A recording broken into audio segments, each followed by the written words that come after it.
Boa noite, pessoal. Boa noite a todos. Mais uma reunião aqui de Uruonco, do grupo aqui da UERJ, do Pedro Ernesto.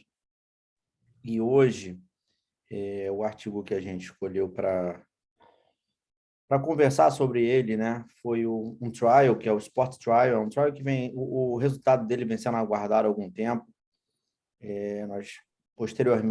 Anteriormente, desculpa, já tínhamos discutido sobre ele, mas na época ele ainda estava na fase 2, e ele acabou sendo publicado agora no The Lancet, nesse mês passado, como um trabalho de grande impacto, né?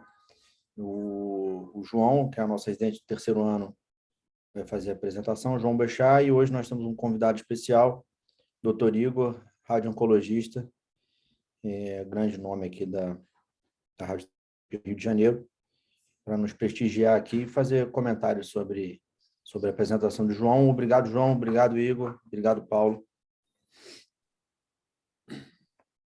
Pode começar, João.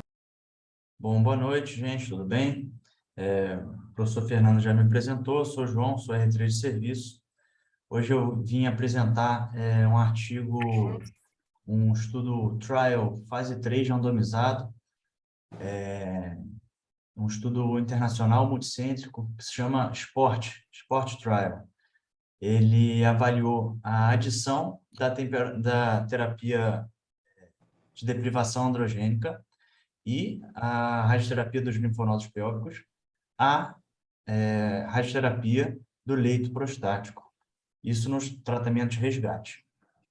Bom, a gente sabe que a recorrência ou a persistência bioquímica ou então clínica da doença pós-prostatectomia radical em 5 a 10 anos é uma persistência alta, variando aí de 20% a 50%.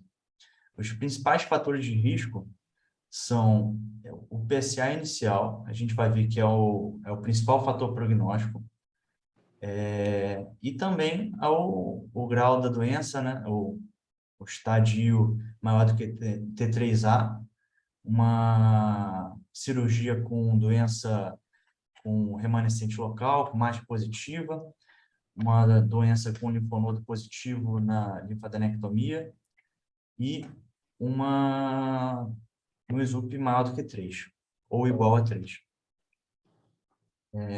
A gente sabe também que, com a persistência, a sobrevida livre de recorrência em 1 e 5 anos é em volta de 68% e 36%, respectivamente. 1 e 5 anos. Sem a persistência do PSA, essa sobrevida livre de recidiva é bem melhor, de 95% no primeiro ano por cento e 72% no quinto ano. Isso mostra para a gente a importância do PSA, né?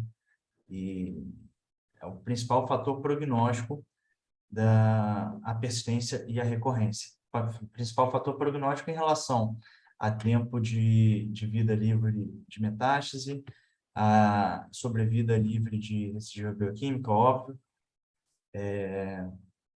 A gente sabe também que quando a margem positiva, quando existe invasão da vesícula, doença extracapsular, as taxas de recidiva bioquímica em 10 anos, sem radioterapia, são por volta de 60%.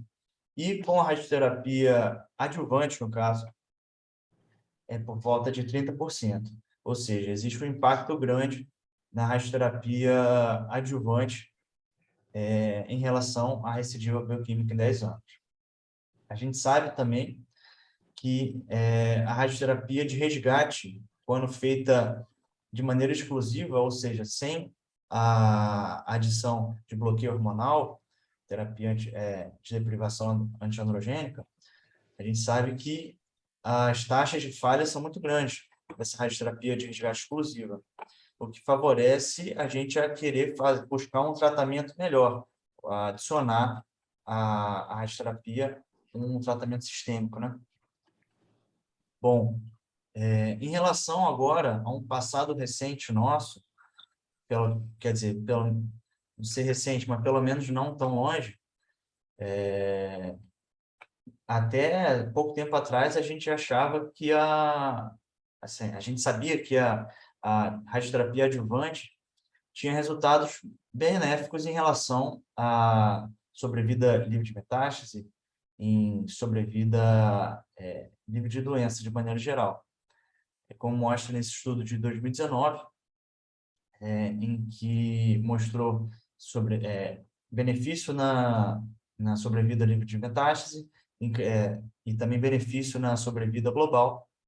Em outro estudo de 2012, o EORTICE, que foi um trial também grande, randomizado, controlado, a gente viu que a radioterapia pós-operatória adjuvante, ela também tinha benefício na sobrevida livre de recorrência bioquímica e também no controle local, comparado com a política de wait and see, isso dentro dos primeiros 5 anos.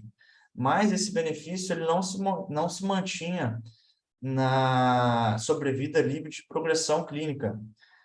Essa sobrevida livre de progressão clínica, ela era mais evidente nos pacientes submetidos à prostatectomia adjuvante, nos pacientes com a doença pior, com a margem positiva, com os pacientes mais jovens também. Quando eram considerados pacientes mais velhos, acima de 70 anos, esse benefício não era tão evidente. E eles já se mostravam mais sujeitos aos malefícios da radiação. Num estudo de 2014, que comparava a radioterapia adjuvante versus o wait and see, depois da cirurgia radical da próstata, num follow-up longo de 10 anos, a gente viu também que a radioterapia adjuvante reduzia o risco da progressão bioquímica, isso nos pacientes com pelo menos um T3. E aos casos de toxicidade eram poucos e mostrava que a radioterapia adjuvante era segura. Bom, e assim, teve uma grande mudança no pensamento em relação à radioterapia adjuvante a partir desse estudo, que foi, na verdade, uma revisão sistemática, uma meta-análise, que pegou 3 principais estudos em relação à radioterapia adjuvante comparado com a radioterapia de resgate precoce para o tratamento do câncer de próstata localizado ou avançado, recidivado. A gente viu nesse estudo que existe um benefício igual da radioterapia adjuvante em relação à sobrevida livre de evento, principalmente nessas doenças, né, nas doenças localizadas e nas localmente avançadas, mas que deixando para você fazer a radioterapia de resgate precoce e não adjuvante, você poupa alguns pacientes da radiação, diminuindo, assim, os efeitos colaterais, e você também acaba ganhando tempo, né? Você melhora um pouco o tempo de sobrevida global. Esse estudo, inclusive, foi falado aqui numa aula nossa do ano passado, esse que eu falei agora da radioterapia de resgate precoce. Bom, em 2017, foi feito um estudo que comparava a radioterapia com e sem ADT na doença prostática recidivante. Ele usava mais ou menos 2 anos de terapia antiandrogênica e mostrou, adicionada à radioterapia, e mostrou uma melhora da sobrevida global e também menor taxa de metástase, melhora da sobrevida livre de metástase. Agora, um outro estudo também que foi muito importante, que foi, na verdade, continuado em 2019, o GETU-GAFO16, a gente viu que a terapia de deprivação antiandrogênica, combinada com a radioterapia no tratamento de resgate, ela reduziu o risco da recidiva bioquímica e também da recidiva clínica, além de também diminuir os casos de morte comparados com a radioterapia sozinha, sem o ADT.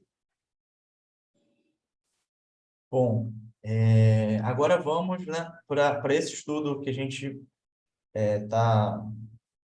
veio falar hoje, né, de fato. O estudo Sport Trial. O objetivo principal dele, o resultado primário, é avaliar a melhora na progressão livre da doença em 5 anos, comparando os pacientes que fizeram radioterapia de resgate sozinho, comparando com outro grupo em que fizeram radioterapia de resgate mais ADT por 4 a 6 meses, e um outro grupo em que fizeram radioterapia de resgate com ADT por 4 a 6 meses, com a radioterapia dos linfonodos pélvicos.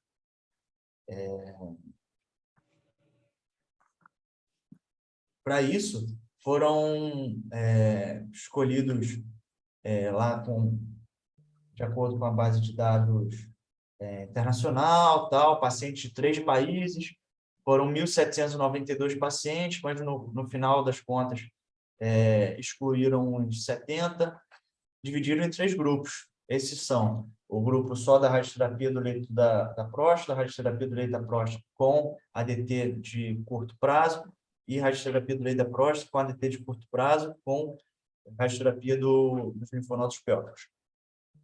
Os pacientes incluídos nesse estudo foram os pacientes pós-prostatectomia radical com PSA persistente ou então recidivado, que tinham PSA entre 0,1 e 2. Tá? Esses pacientes, mais ou menos metade deles foram submetidos no tratamento cirúrgico à linfadenectomia, e esses pacientes necessariamente eram N0, tá? Mais ou menos foram avaliados uns 6 linfonodos na mediana de cada cirurgia, ou então NX, que não podia ser avaliado os linfonodos. Todos os pacientes eram livres de metástases no estadiamento com cintilografia e tomografia de abdômen. Não foi usado o PET. Foram excluídos os pacientes com linfonodo positivo, ou então os pacientes que fizeram ADT 6 meses antes da cirurgia, ou então 3 meses depois da cirurgia. Pacientes que tinham outros cânceres, a não ser o câncer de pele, melanoma, alguma coisa assim. Paciente que já fez quimioterapia prévia para câncer de próstata e paciente com doença tocável. Em relação à radioterapia dos linfonodos pélvicos, o estudo usou a radiação nos linfonodos da cadeia obturatória, ilíaca externa, ilíaca interna proximal, ilíaca comum e região pressacral. O ADT ele foi administrado durante 4 a 6 meses, iniciando 2 meses antes da radioterapia. Esse ADT era bicalutamida na maior parte das vezes, mas às vezes flutamida também. Eles terminavam junto com a radioterapia. Quando um terminava, o outro terminava. E também era feito o análogo agonista do GNRH, do LH-RH. Eram feitas avaliações com um laboratório completo, com série vermelha, obviamente com PSA também. Eram administrados questionários de qualidade de vida e de sintomas seriados para os pacientes. Os resultados principais, assim como eu já tinha começado a falar, foram avaliados, né, foi a ausência da progressão da doença por 5 anos. A falha bioquímica considerada foi o critério de Phoenix, que é o nadir mais 2. Ou então a falha clínica também, com o aparecimento de doença local, né, diferença no toque, com doença regional, com linfonodos, ou então com doença à distância, com metástase óssea principalmente. Bom, em relação aos pacientes escolhidos, a demografia do estudo, 15% era um T3B e mais ou menos 50%, assim, semelhante, de maneira semelhante entre os grupos, era um T2. Então, assim, 65% era T2 ou T3B. Metade dos pacientes tinham margem positiva, tá? 17% eram alto risco, Gleason 8 ou mais. A mediana do PSA pré-radioterapia foi em volta de foi 0,3475, que eles arredondaram para 0,35. A média de idade foi de 65 anos e o tempo entre a cirurgia e a randomização, o início do estudo, foi mais ou menos de 2 anos, 2,1 anos. Eles consideraram a aderência à radioterapia adequada na maior parte dos pacientes. Mais ou menos 95% eles consideraram adequada. Já, por outro lado, a aderência aos ADTs no grupo 2, lembrando que o grupo 2 é a radioterapia do leito, mais o ADT, eles tiveram a aderência ao tratamento de 76%, enquanto no grupo 3 teve 86% de aderência ao ADT. Em relação ao análogo de NRH, teve aderência ao tratamento adequada de 86% no grupo 2 e de 90% no grupo 3. A radioterapia utilizada foi por volta de 68 grays, com intensidade modulada. Depois aí nosso amigo pode comentar um pouco mais sobre isso, que eu sinceramente não entendo muito. O follow-up médio foi de mais ou menos 8,2 anos.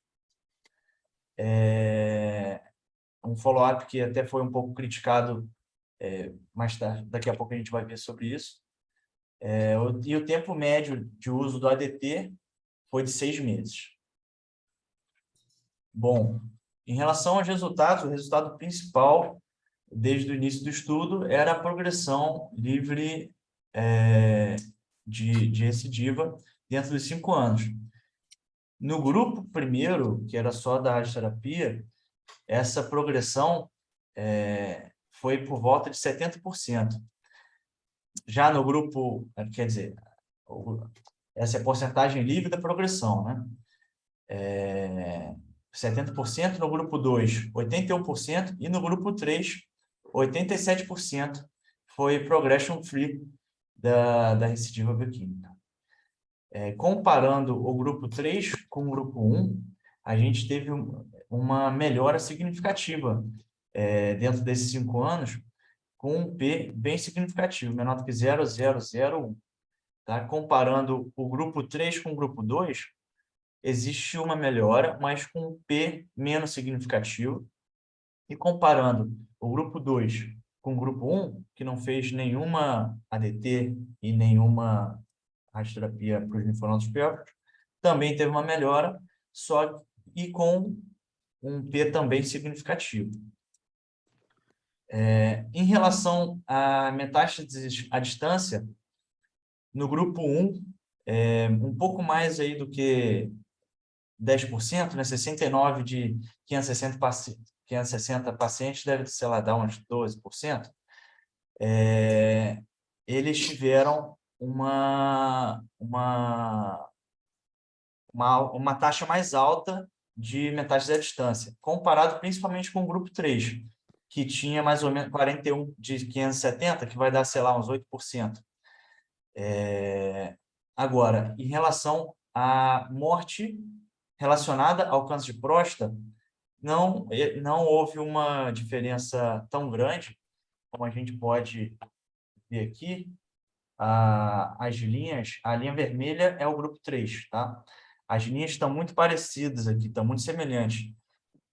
ou seja, tem uma significância estatística pouco relevante, né?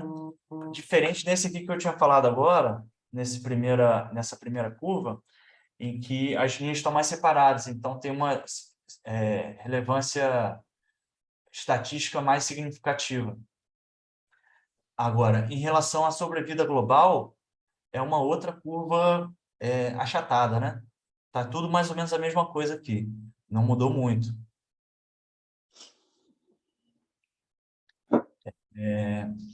A gente pôde ver também, em relação ao PSA, que quanto menor o PSA, mais essa diferença diminui. Essa diferença em relação à recidiva, em relação à recorrência, ela se torna mais expressiva quando o PSA inicial, pré-randomização, é maior. No caso, maior do que 0,35, que foi a mediana do estudo. Outros fatores pré-randomização, como a margem positiva, o Gleason, invasão de vesícula e estágio da doença, não interferiram no resultado. A gente pôde observar também que o tempo para recidiva bioquímica foi melhor no terceiro grupo do que no segundo, do que no primeiro. Ou seja, o terceiro grupo, que foi o tratamento conjunto dos 3 tratamentos, foi o melhor de todos em relação à recidiva bioquímica.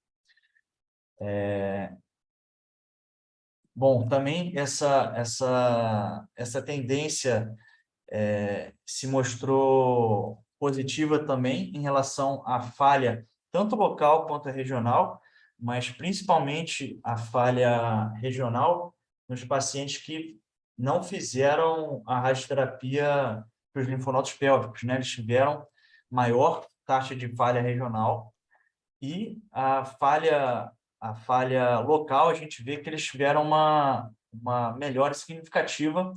A partir do grupo 1 já teve, né? Mas do grupo 1, no grupo 2 já teve uma melhora importante, no grupo 3, então, foi o resultado mais positivo de todos.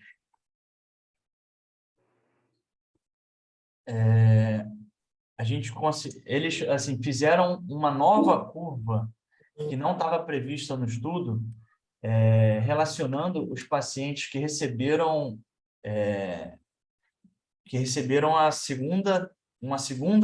uma segunda ADT de resgate, relacionando com o PSA pré-randomização. Quanto menor era o PSA pré-randomização, mais demorava para ele precisar fazer um segundo tratamento de resgate. Em relação à toxicidade da radiação, claro que a toxicidade do grupo 3 foi um pouco pior, principalmente em complicações acima de grau 2 e grau 3, relacionados ao sistema sanguíneo, né, à medula óssea, e ao trato gastrointestinal também, principalmente foi a diarreia. Pouca diferença houve em relação ao trato geniturinário, em relação à toxicidade aguda. Toxicidade aguda dentro dos primeiros 3 meses pós-fim da radioterapia.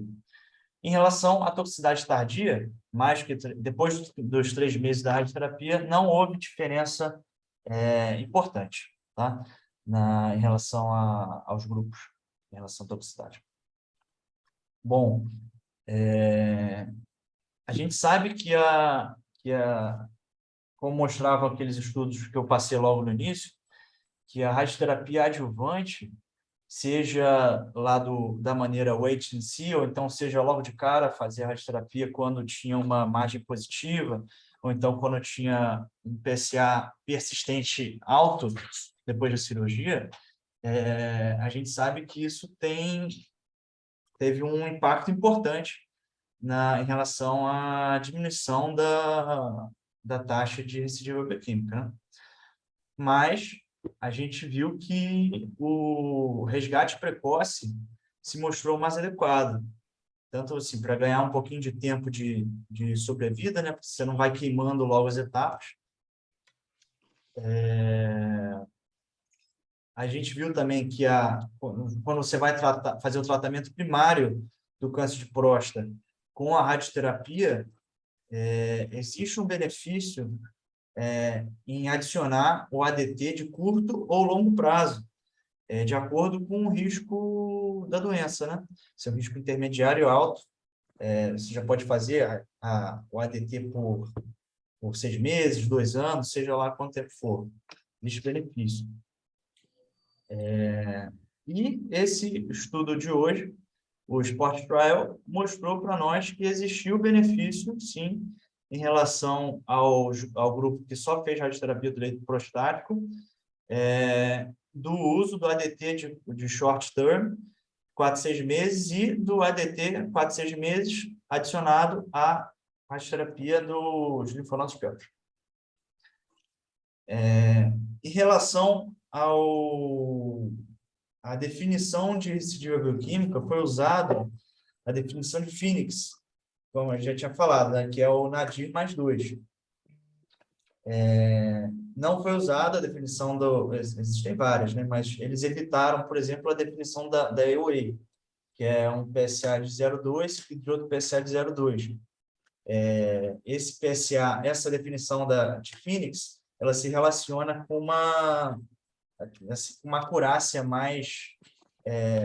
maior em relação à recidiva bioquímica. Além de outras coisas também, além de sobrevida livre de metástases, também é mais adequado você usar essa de Phoenix. Agora, comparando aquele estudo do esporte, o estudo do esporte de hoje com o estudo do Getug, AFA16, que a gente passou ano passado, inclusive, aqui, em relação à recorrência bioquímica dentro de 5 anos, a gente viu que os pacientes que fizeram só radioterapia prostática tiveram uma recorrência de 31% no esporte e no Getug 38%. Ou seja, os resultados estão batendo do esporte com o Getug na recidiva bioquímica. E com os pacientes que fizeram, além da radioterapia, fizeram também o ADT, os resultados também bateram mais certinho ainda, de 21% versus 20% no esporte e no Getug, respectivamente. Sendo que os dois estudos não eram idênticos, né? O esporte, a radioterapia foi de intensidade modulada, e o ADT foi feito entre 4 e 6 meses. A mediana foi mais ou menos 6 meses, mas foram incluídos esses pacientes com 4 meses também. E o Getug, a radioterapia foi conformacional, e o ADT, todos foram feitos por 6 meses. Esse estudo Sport Trial, ele tem uma importância porque ele é o primeiro estudo que avalia a inclusão da radioterapia dos linfonodos pélvicos ao ADT, à radioterapia do leito prostático. E, assim, existiam outros estudos também que sugeriam esse tipo de tratamento, mas, de fato, não chegaram a realizar essa avaliação. Foram excluídos os pacientes com doença tocável, ou então também, assim, quando você exclui os pacientes com doença tocável, você seleciona pacientes com uns casos um pouco melhores, né? Então, você pode subestimar, assim, os casos em que acima de T3, você pode subestimar os casos de recorrência local. Agora, a gente viu que o PSA, pré-randomização, pré-radioterapia, foi o fator prognóstico mais importante em todos esses resultados que a gente viu, né? O maior benefício da radioterapia dos linfonodos pélvicos, ele aconteceu nos pacientes que tinham um PSA maior do que a mediana, maior do que 0,35. Tá? A gente sabe que agora, principalmente com o PET-PSMA, que a recidiva ela acontece mais, ou então a doença persistente, subestadiada, ela acontece mais nos linfonodos, né? Nos linfonodos pélvicos. Então, isso corrobora o maior benefício da radioterapia dos linfonodos pélvicos quando o PSA era maior. Uma pequena crítica também a esse estudo foi que o follow-up foi considerado curto, né? Principalmente deixando a desejar na avaliação da radioterapia dos linfonodos pélvicos, da sobrevida livre de metástases, que para isso é melhor você avaliar o paciente um pouco mais tempo, e em relação também aos desfechos secundários. Alguns não foram bem avaliados por conta do tempo. E uma última comentário que não foi usado o PET, né? O PET, a gente sabe, como eu acabei de falar, que o PET tem tudo para chegar mudando as condutas aí, esse estadiamento do esporte foi um estadiamento antigo, que a gente sabe que tem pouca sensibilidade, pouca especificidade comparado com o PET. Foi isso. Muito bom, João. Parabéns. Ótima apresentação, bem detalhada. Mostrou aí todo o preâmbulo aí dessa jornada aí da radioterapia no pós-operatório, paciente da prostatectomia radical. Eu quero aproveitar, obviamente, o Igor aqui. Primeiro, agradecer a presença dele aqui, uma honra. O Igor é um radiologista, um radio-oncologista de destaque aqui no cenário do Rio e também nacional. E o João falou muito bem, né, do GTUG 16, falou também da meta-análise artística aí que mudou conduta. A minha pergunta para o Igor, eu quero ouvir os comentários dele e querer saber dele o que muda na nossa prática, né? Qual é o paciente que a gente vai fazer a radioterapia completa, leito, pelve, adicionar bloqueio hormonal, né?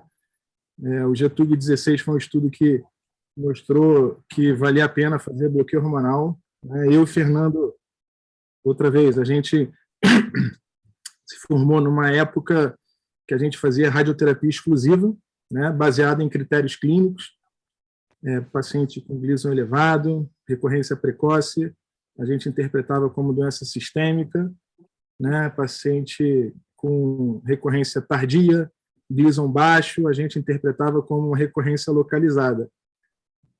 Critérios bem clínicos, né, obviamente não tinha PET-PSMA, né.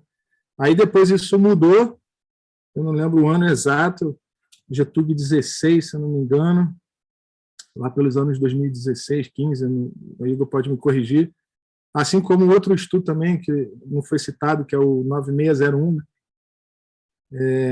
que colocava a radioterapia mais um bloqueio hormonal, né? O GTUG 16 era com Zoladex e o 9601 com bicalutamida 2 anos, né? E esse sim teve ganho de sobrevida. E aí, em determinado momento, passou-se a fazer radioterapia com bloqueio hormonal associado, coisa que foi uma novidade para todos nós.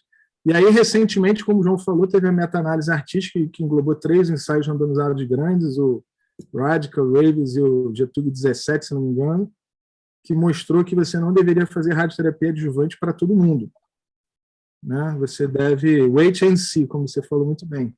Esperar, porque você salva alguns pacientes de uma radioterapia de resgate precoce. O Igor me corrige depois se eu estiver falando errado, mas você wait and see, espera, né? Só que nessa meta-análise artística, não é uma crítica, mas um detalhe do estudo é que não envolvia tanto doentes de alto risco, muito alto risco, vamos dizer assim, né? T3, né? T3B, né, margem positiva, eu acho que não incluía também, ou eram um pouco representados, o Igor pode comentar mais. E aí agora o Sport Trial é um estudo que estava todo mundo esperando e que coloca uma possibilidade de você fazer uma radioterapia na loja, mais pelve, e incluir esse short term de ADT, como vinha fazendo, e ver a viabilidade disso e os resultados. Pelo que eu entendi, Igor, me corrige também, eu acho que o doente é mais alto risco ainda, né? Não sei. Bem-vindo, Igor. Por favor, vamos ouvir o que você tem para dizer e muda isso na nossa prática clínica. Bom, boa noite a todos.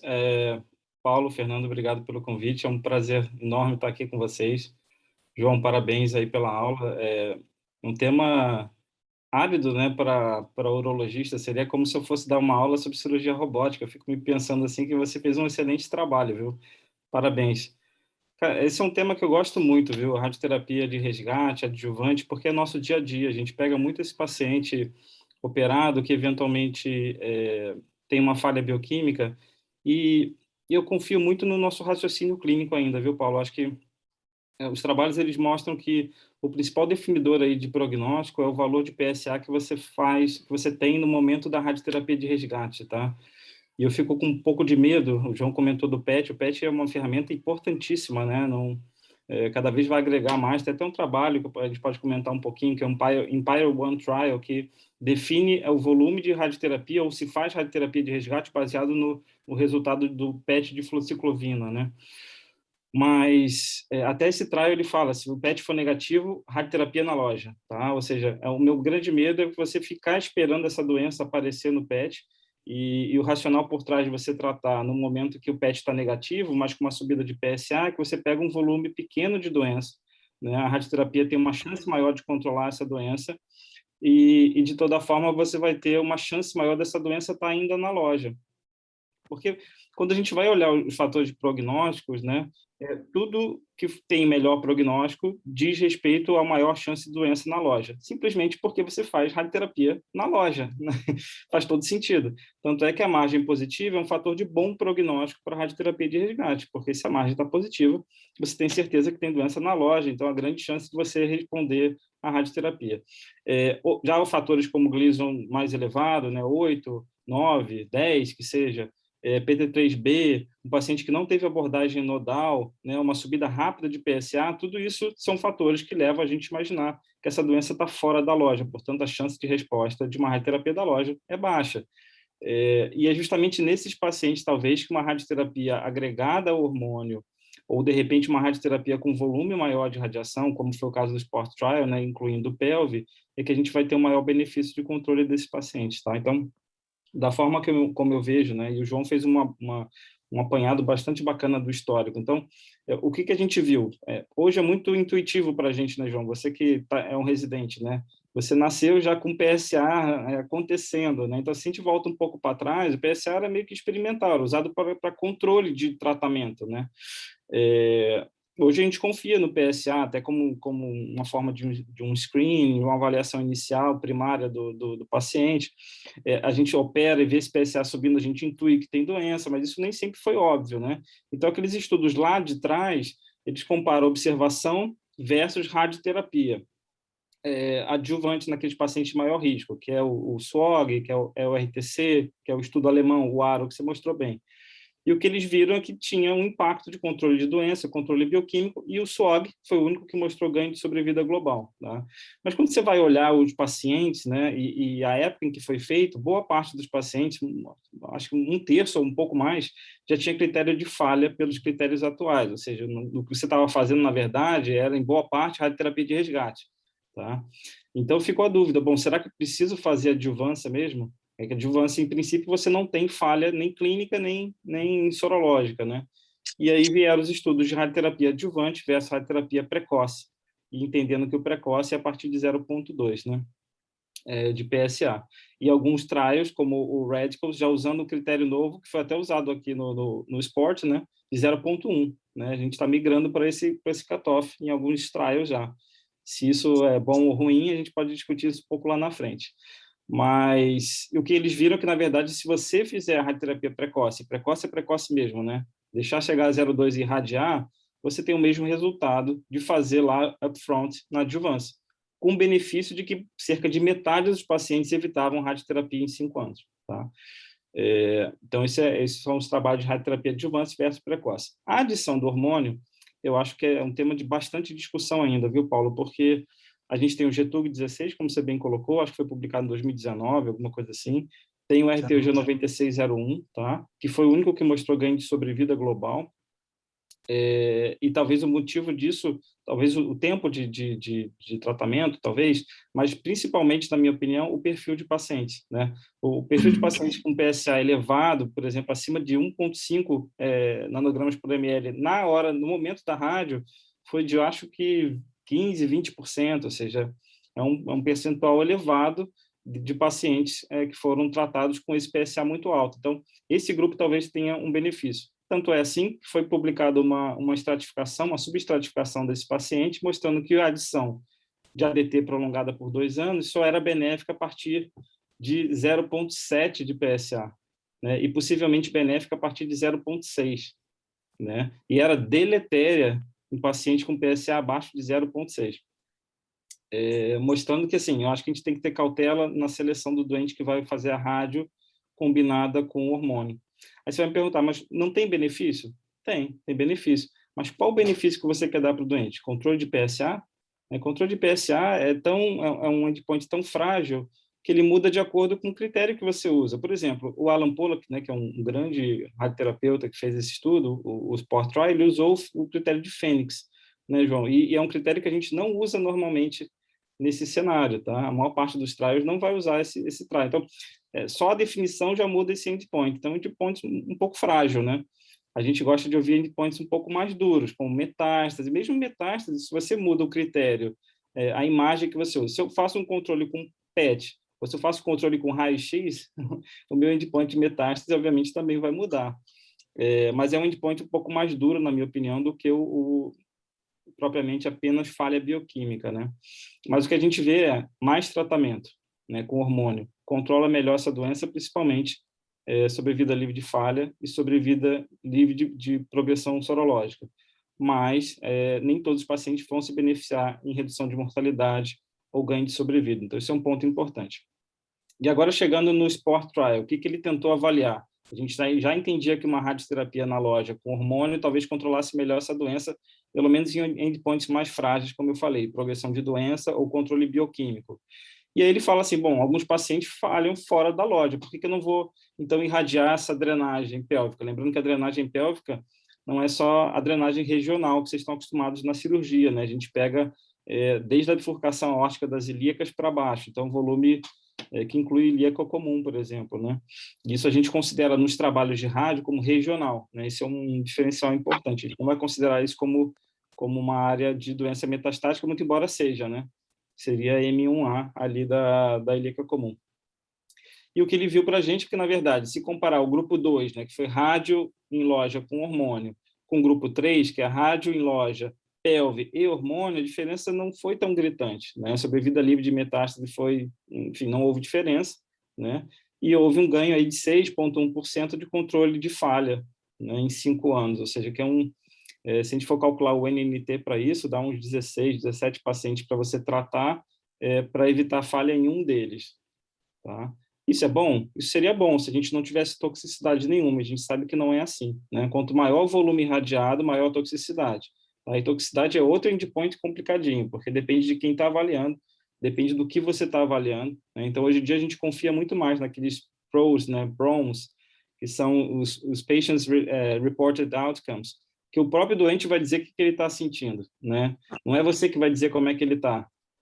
Porque é isso, né? Se eu avalio, se eu for tendencioso, eu fiz a rádio, ele está ótimo, né? Eu estou vendo lá, o cara está com proctite, está com cistite, mas eu acho que ele está ótimo, no meu entendimento. É claro que não é assim, estou, né, deixando a coisa um pouco mais grosseira, mas toxicidade é um pouco complicado. E os trabalhos mostram, não só esse, né? Esse também mostrou, mas outros trabalhos que incluíram pelve, mostram que você tem mais toxicidade, sim, aguda, geniturinária, gastrointestinal, hematológica. Esse hematológico, às vezes, dura alguns meses, tá? Então, dependendo da fragilidade do doente, pode ser importante. E também toxicidade tardia, principalmente geniturinária, porque você acaba irradiando bem mais bexiga, tá? Então, assim, hoje, você me pergunta quem eu irradio pelve no contexto de resgate, eu seleciono esse doente, eu não faço para todo mundo, tá?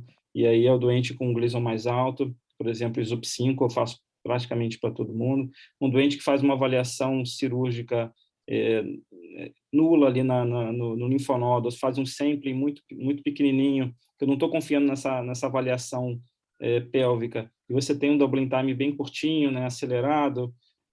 Também eu penso que esse paciente pode estar falhando na loja. Um doente com margem negativa, um PT2, margem negativa, tudo maravilhoso. Uma falha também ali precoce, pô, ressonância negativa na loja, pô, esse cara pode estar falhando na drenagem. Então, são esses pacientes que eu tento fazer radiação de drenagem, mas faço para poucos hoje em dia, mesmo com o resultado do esporte. Mas falei mais que o João. Não, falou muito bem, Igor. Parabéns, João, pela apresentação. Mais uma vez, agradecer a presença do Igor. Queria fazer alguns comentários até sobre principalmente primeiro, umas dúvidas que eu queria tirar com o Igor. Igor, você podia explicar para a gente qual é a diferença da radioterapia modulada para a radioterapia conformacional? Excelente pergunta. Então, eu estou um pouco velho, eu já cheguei a tratar próstata com 2D, que é a técnica convencional, né? Então, assim, a evolução da rádio em técnica é mais ou menos 2D, 3D, IMRT, e IMRT em arco, que é o VMET, né? E o que a gente vai ganhando de um para o outro é acurácia no que a gente está fazendo, tá? Então, a conformacional é aquela radioterapia que ela é baseada em tomografia, ou seja, todo paciente que vai fazer a rádio é tomografado num exame que a gente chama de tomografia de planejamento, e aí a loja prostática é delineada pelo médico, a área que você vai tratar é delineada, e você faz uma abordagem relativamente limitada de campos para incluir aquela região. No frigir dos ovos, você sabe o que você está tratando, mas a área não é conformada, você irradia bem mais do que você precisa, acaba ficando aqueles blocos de radiação, tá? O que você ganhou da 2D para 3D é que na 2D você fazia por parâmetros ósseos apenas, né? Então, é bem mais imprecisa, né? Então, a 3D, você sabia que estava irradiando, mas acabava irradiando mais. E a modulação de dose é uma estratégia tecnológica para você tentar concentrar essa dose naquela área que você delineou, né? De forma a ficar mais o que a gente chama de conformado, tá?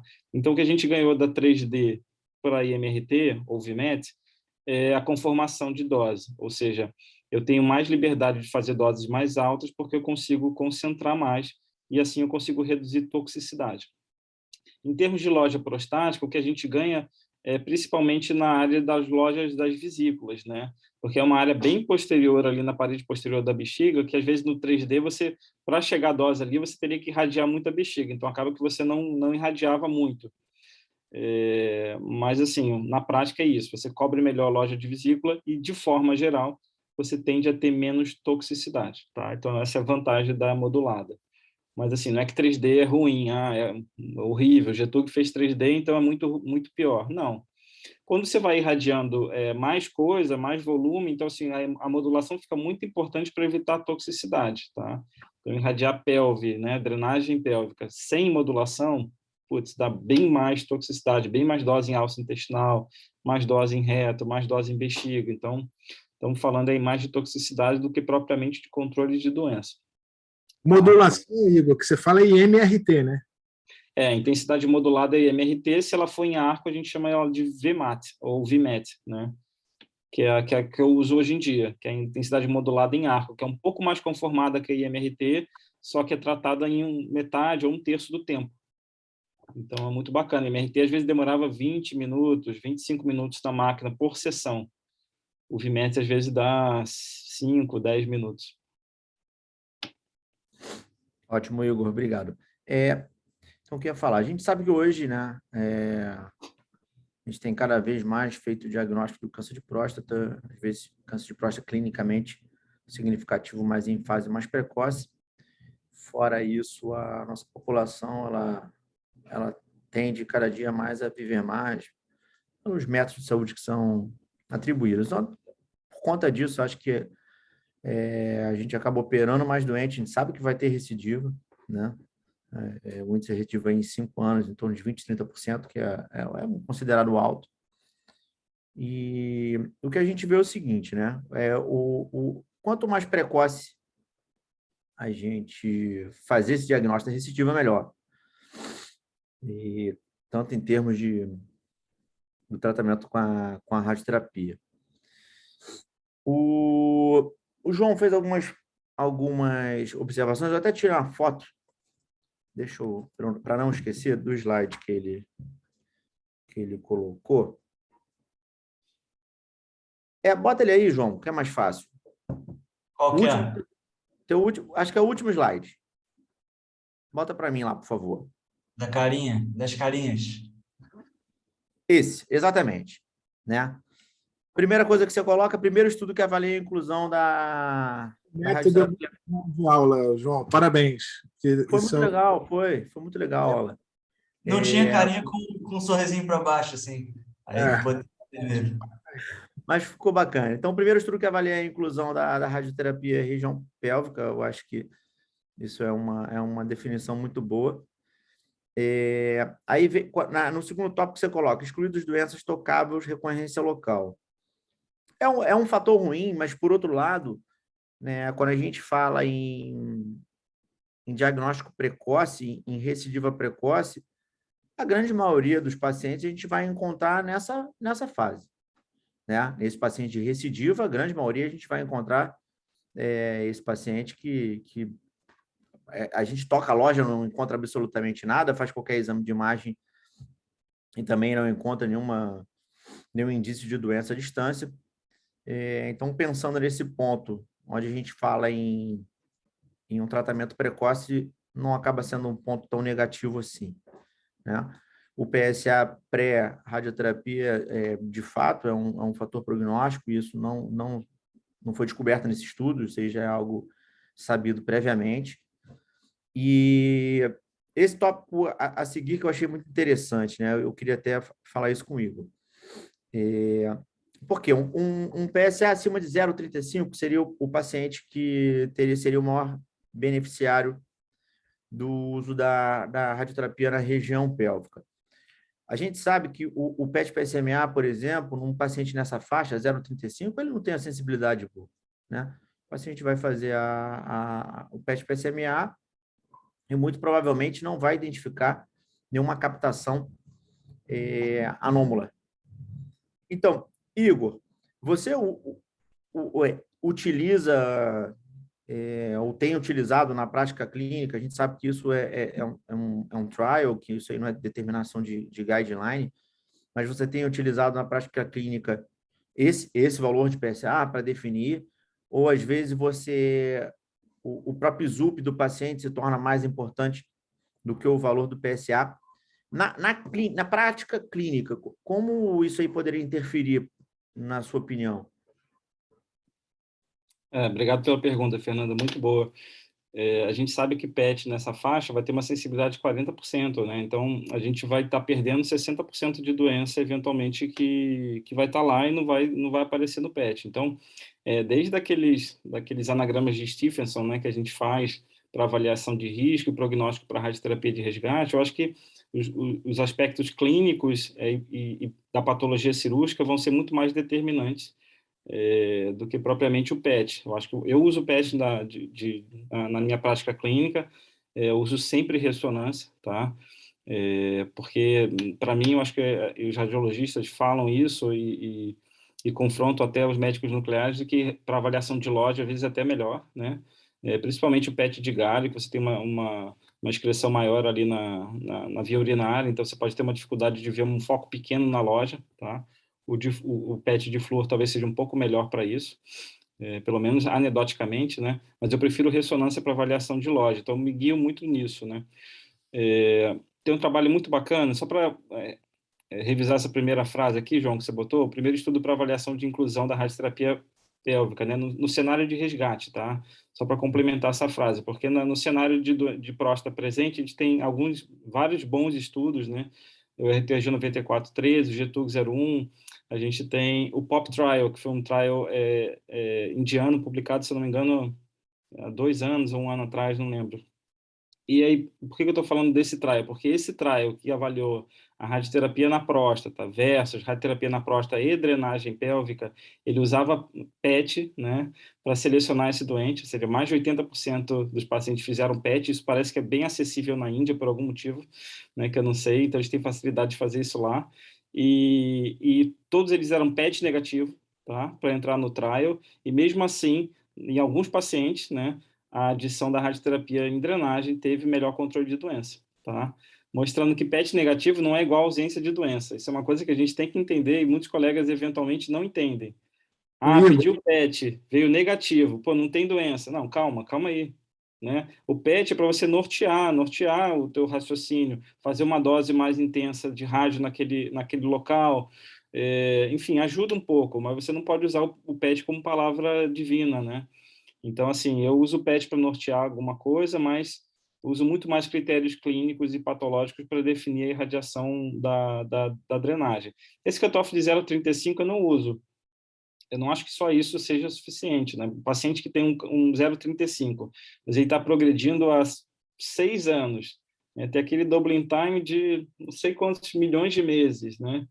Era um SUP2 na peça, tinha margem comprometida por padrão 3. Putz, esse cara está falhando na loja, eu posso até esperar chegar a 0,5, que não vai dar nada, provavelmente. É claro que eu estou exagerando, mas só para dizer que o valor de PSA, né, ele tem 0,35 hoje, mas putz, há 2 meses tinha 0,1, putz, está crescendo rápido, né? Era um SUP5, um SUP4. Aí sim, eu acho que esse cara está falhando na drenagem. Então, mais ou menos são esses critérios que eu uso. o Igor, deixa eu fazer um comentário, que você falou uma coisa agora que eu achei brilhante, assim. Eu acho que é uma mensagem aqui que a gente pode levar também. O critério que a gente deve utilizar, que você falou, e eu concordo plenamente, é o critério clínico. Eu tenho dois pacientes reais, assim, que vieram a mim, os dois que foram tratados localmente, doença intermediária, e evoluindo com recorrência bioquímica, tá? E aí, evolução progressiva de PSA.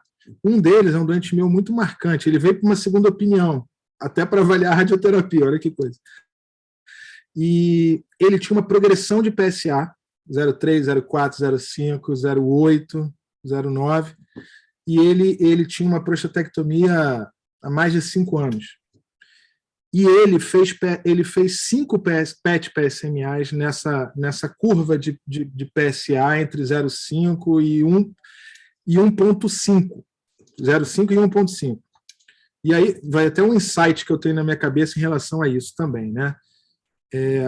Todos os PET-PSMA negativos, todos eles. Ele bateu 1,5 de PSA com recorrência tardia, doença intermediária, 5 anos de evolução, e 1,5 de PSA, e o quinto PET-PSMA que ele fez, se tornou um viciado em PET-PSMA, e o PET-PSMA com 1,5 negativo. E isso que você falou é muito interessante. Primeira coisa o PET-PSMA ele não exclui doença. Até porque, aí é um insight meu, as coisas do PET-PSMA estão sendo estudadas on time agora, né? O PET-PSMA tem a ver com turnover celular, ao meu ver, tem a ver com Gleason elevado, tem a ver com doubling time curto. Então, essas doenças de curso mais arrastado, nem sempre o PET pega. Haja visto esse doente. Esse doente, ele veio, tratou com radioterapia, ele falou, doutor, eu vou tratar só com radioterapia que minha família não aguenta mais. Não sei nem se foi você que tratou, talvez tenha sido, não lembro agora quem foi o radio-oncologista. E ele tratou só com radioterapia, porque ele não queria sofrer, é um paciente estudado, ele sabe tudo de PET. Ele não queria sofrer os efeitos do bloqueio hormonal e o PSMA dele baixou. Perdão, o PSA dele baixou. O PSA dele baixou. Ele fez radioterapia exclusiva analógica. E eu tive um outro paciente também, recorrência tardia, com PSMA negativo em valores que, em tese, seriam positivos, né, mais de 90% de sensibilidade, e foi a mesma coisa. Eu acho que essa mensagem que você passou é muito importante, porque, eu não sei, você pode complementar o que eu vou te falar, mas o paciente que você opera e você não vê a doença no PET, se clinicamente você acha que tem doença local, e você falou muito bem, a ressonância pélvica, você vê nódulo que ficou na próstata, na margem, você vê resquício, né?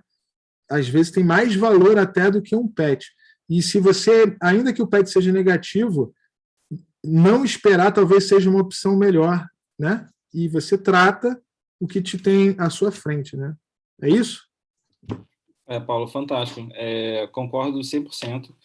Eu tenho alguns casos muito dramáticos ali em consultório, né? Que são esses pacientes, né? Que não querem fazer rádio por nada, assim, tem mais medo de rádio do que, sei lá, de bicho-papão. E aí, pô, tem motivos, né? A gente é um tratamento que pode dar toxicidade, é claro, né? Mas quando a gente oferece um tratamento desse, não é que você quer causar cistite no doente, você quer evitar que ele progrida para metástase, né? E aí sim ele vai ter uma toxicidade e viver a vida inteira com ADT.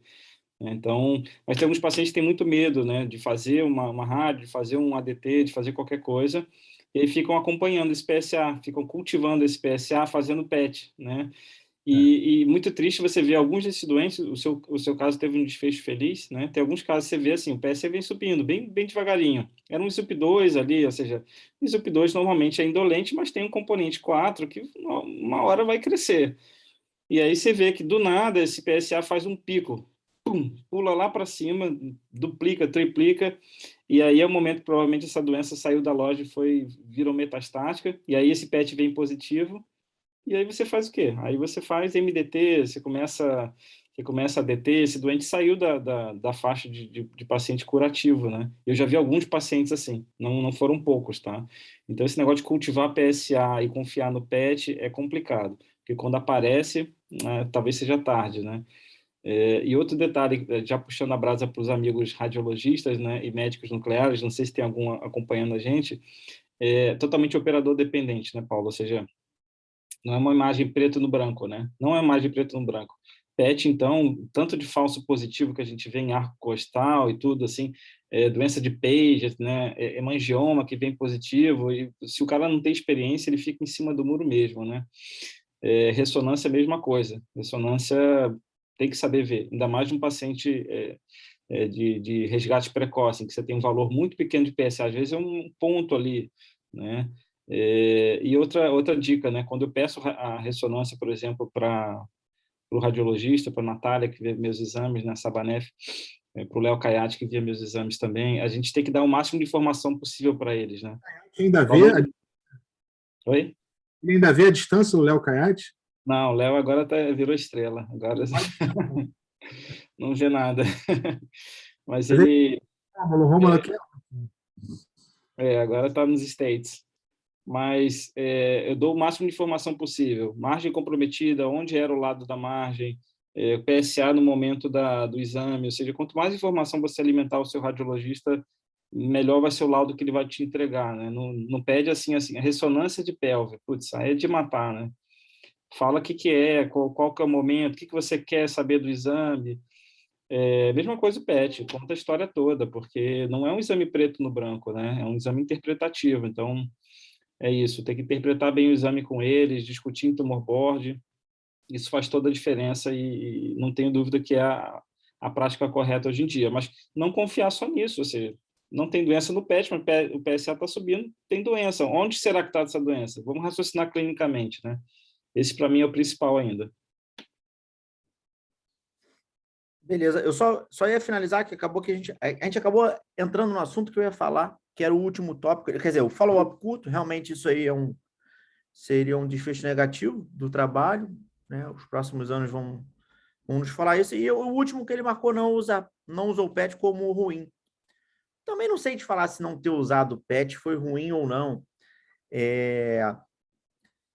O que poderia mostrar de diferença, que talvez a resposta seria boa no doente também metastático, né? Como a gente já faz no paciente com óleo metastático, ainda com a próstata presente.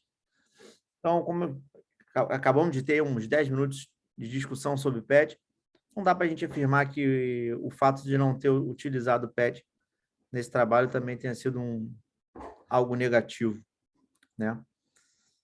Mas é Eu isso, acho que gente. quanto mais pragmático, às vezes, melhor, né? Para você usar na sua prática também. Então, não adianta, pedir PET, PSMA, fiz contraprova de PET de FDG, pedir ressonância multiparamétrica, às vezes fica muito difícil você reproduzir, né? Então, é um estudo que acabou sendo pragmático, isso é bom. Sim, não, e até hoje, se você for ver os próprios estudos, com os novos bloqueadores, né, são todos feitos sem PET. Sim, né? sim. O paciente M0, que a gente considera M0, é M0 em exames convencionais. Né? Sim. Então, no hormônio sensível... Então assim, são com exames convencionais. Então, o PET, obviamente, ele está somando. Cada dia mais tem se falado do PET, tem aumentado a utilização. O Way agora, que tem 2 semanas, foi falado de PET na plenária, né? Algo que não se imaginaria, falando um exame de medicina nuclear na plenária de um congresso de urologia. Mas ele também, como vocês já falaram aí antes, ele não é um milagre, ele não vai resolver todos os nossos problemas. Mas é isso, Igor. Muito obrigado aí mais uma vez pela tua presença, cara. Eu que agradeço. Deixa eu agradecer aqui o Igor, o João. Obrigado, João. Foi ótima apresentação. Parabéns. Foi ótimo. Igor, é sempre um prazer ouvir você falar. Você é um cara que eu admiro muito aí, uma enorme referência aí para a gente. Igualmente, Obrigado. Paulo, igualmente. Obrigado aí pela sua presença e disponibilidade aí de não dar as palavras aí nessa noite, tá? Obrigado, Igor. Quer falar alguma coisa? Finalizar? Não, só agradecer o convite. Muito bom trazer um tema de radioterapia para discussão. Acho que a gente precisa falar um pouco mais disso mesmo. E um prazer estar aqui com vocês. Agradeço muito o convite. Pro UP foi bom não ter tido PET. Lá para o nosso... O quê? Pro UP foi interessante não ter tido PET. Mas o professor Damião vai botar o PET lá agora. Já está comprado, gente. Já está comprado o PET. Opa, vamos ter lá, Igor. Vai ser pioneiro no Rio. Pô, parabéns, cara. Eu trabalhei na radioterapia de lá, né? Ah, não sabia. Na época não tinha isso tudo, não. Uma pena. Falou, gente. Boa noite. Valeu. Tchau, tchau. Tchau, tchau.